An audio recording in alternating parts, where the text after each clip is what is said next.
যেই ব্যক্তির দিনের মধ্যে দিনের কোনো মহব্বত নাই, যদি কোনো সময় এক কারণে তাকে ধরেও নিয়ে আসেন যে একদিন নিয়ে যাই, তাকে আনলেন, উঠে চলে গেল, মনে হয় তার কিচ্ছু ঢুকে নাই।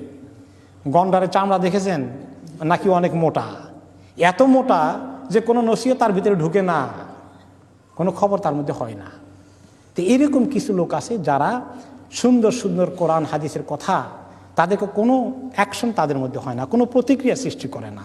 এটা খুবই গাফলতের হালত, খুবই খারাপ হালত। কাফের বেদিনদের এরকম হালত হয়ে যায়, তারা এই জন্য বঞ্চিত হয়ে যায়। আফসোসের বিষয়, অনেক মুসলমানদের মধ্যে তারা এই পর্যায়ে চলে গেছে যে তাদেরকে আপনি দিনের কথা শোনালে এই কান দিয়ে শুনে ওই কান দিয়ে বেরিয়ে যায়। তাদের মধ্যে কোনো অ্যাকশন রিয়াকশন হয় না, তাদের মধ্যে কোনো পরিবর্তনের কোনো লক্ষণ দেখা যায় না, তারা মোটিভেটেড হয় না, আগ্রহী হয় না, তওবা করতে আসে না, তারা নামাজের দিকে এগিয়ে যায় না, তারা যেখানে ছিল সেখানেই থাকে। বরঞ্চ দিনের কথা শুনতে বললে, আসতে বললে আরও দূরে চলে যায়। এরকম কিছু লোক সমাজে আছে। তাদের কথা আল্লাহ তাআলা তাদেরকে এখানে জানোয়ারের আর রাখালের সঙ্গে তুলনা দিলেন, জানোয়ারের সঙ্গে তুলনা করে দিলেন। অন্য আয়াতে আল্লাহ তাআলা তাদের তুলনাটা আরও বেশি খারাপ অবস্থা দিয়েছেন। কি বলেছেন? উলাইকা কাল আনআম, এরা হলো গরু ছাগলের মতো। বালহুম আদল, বরঞ্চ তার চেয়েও আরো গোমরাহ।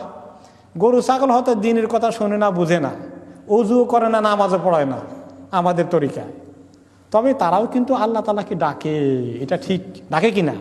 ডাকে। ইসাব্বিহু লাহু মা ফিস সামাওয়াতি ওয়া মা ফিল আরদ, আকাশ জমিনে যা কিছু আছে সব আল্লাহ তাসবিহ করে।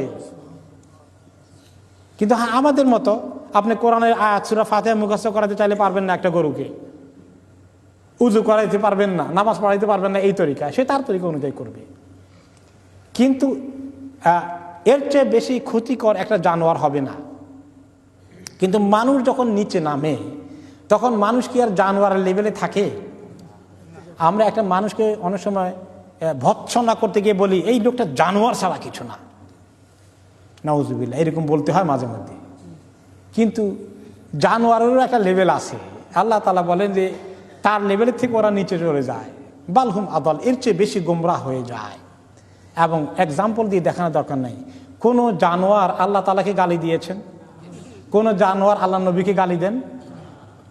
কিন্তু মানুষ আছে তথাকথিত মুসলিম নামধারী, আল্লাহকে গালি দিচ্ছে, আল্লাহ নবীকে গালি দিচ্ছে।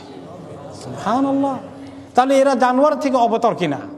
সুবহানাল্লাহ। আল্লাহ তাআলা হক কথা বলেছে, বালহুম আদল। ফারদার আল্লাহ তাআলা তাদের কথা বলছেন, সুম্মুন বুকমুন উমিয়ুন ফাহুম লা ইয়াকিলুন।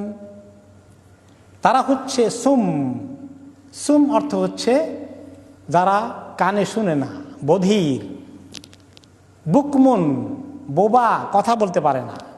অমিউন, অন্ধ, চোখে দেখে না। ফাহুম লা ইয়াকিলুন, কাজেই তারা আকল খরচ করে আকলকে কাজে লাগাতে পারে না, তাদের আকলটা কাজ করছে না, ফাংশন করছে না। এই কথা সূরা বাকারা শুরুতেও আল্লাহ তাআলা বলেছেন সুম্মুন বুকমুন উমিয়ুন ফাহুম লা ইয়ারজিউন। এখানে বলছেন ফাহুম লা ইয়াকিলুন, যে তারা বধির, তারা বোবা, তারা অন্ধ, তারা আকলকে ব্যবহার করে না। তাদের যে আকল নাই তা না, আল্লাহ তাআলা বলেন নাই লা আকলা লাহুম, তাদের আকল নাই, বরঞ্চ আল্লাহ তাআলা বলছেন ফাহুম লা ইয়াকিলুন, তারা বুঝে না, অর্থাৎ আকলকে কাজে লাগিয়ে খরচ করে চেষ্টা করে না। তারা আজ বধির, কানে শুনে না। কানে কি মোটেই শুনে না? শুনে। কোনটা শুনে না?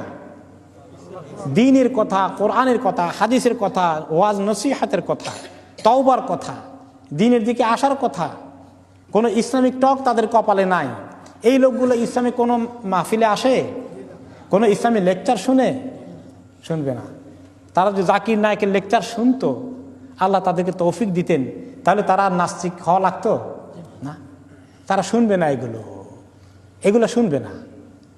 কানে শুনে ঠিকই, কিন্তু এগুলো শুনবে না। আজানের ধ্বনি তাদের কাছে বেশ্যার খদ্দেরের, বেশ্যার দালালদের আওয়াজের মতো লাগে। নাউজুবিল্লাহ। এই কথা বলে এক নাস্তিক দুনিয়া থেকে চলে গেছে আরো কিছুদিন আগে। তা এগুলো ভালো লাগে না। কোরআন তেলাওয়াত শুনলে তাদের গায়ে জ্বালাপালা শুরু হয়ে যায়। আর গান বাজনা লাগিয়ে দেন, খুব মজা লাগে। তাহলে কানে না শোনার অর্থ কি? যে কথা তাদের কল্যাণ হবে দুনিয়া আখিরাতে, আল্লাহ নবী রাসূলের কথা, এগুলো তারা শুনবে না, শুনতে চাইবে না। আর যারা চোখে দেখে না, তার মানে কি? তারা তো অন্ধ না, কিন্তু চোখে দেখে না যে আল্লাহর সৃষ্টি দেখলেই আল্লাহকে বোঝা যায়, চেনা যায়, আল্লাহর কুদরতের কথা আন্দাজ অনুমান করা যায়। এত সুন্দর সৃষ্টি কে করেছেন? রব্বানা মা খালাকতা হাযা বাতিলা সুবহানাকা ফাকিনা আযাবান নার। দুনিয়ার এত সৃষ্টি দেখে একজন সত্যিকার চিন্তাশীল ব্যক্তি বলে উঠবে যে আল্লাহ, আপনি যে এটা বেহুদা সৃষ্টি করেননি, আপনি কত পবিত্র, কত ক্ষমতা আপনার।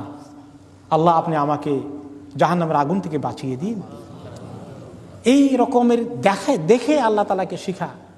একটা লোক ল্যাংড়া হয়ে, একটা লোক ডিজাবল হয়ে কত কষ্ট পাচ্ছে, আর আমি সুস্থ আছি, তাকে দেখলে তো আমার আল্লাহর প্রতি কৃতজ্ঞতা শুকরিয়া আসা উচিত যে আল্লাহ, আমি তোমার নাফরমানি করে যাচ্ছি, এই লোকটা কত সাফার করছে, আমি তো অনেক নিয়ামত এনজয় করছি, আমার তো উচিত আল্লাহ তোমার কাছে শুকর আদায় করতে এগিয়ে আসা।